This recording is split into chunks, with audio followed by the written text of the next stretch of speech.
In this quick video, I'll be showing you how we can power off your device using the power button. Now, because this is a quick video, we're not going to waste any of your time, so let's just get straight into it by navigating into our settings application and then scrolling down to the additional settings option and choosing gesture shortcuts. In here, you will find power off or reboot. You just want to click on that and then select the second option, which is power and hold, or press and hold the power button for 3 seconds.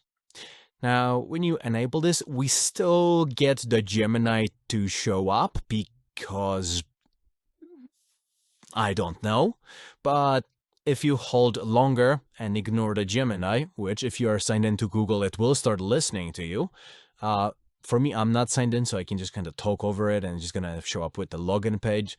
And as you can see, it then shows up with the boot options. And from here, you can just swipe up or down to either turn off or reboot your device. So there we go.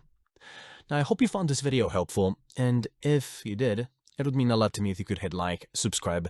But thank you so much for watching, and I hope you have a great rest of the day.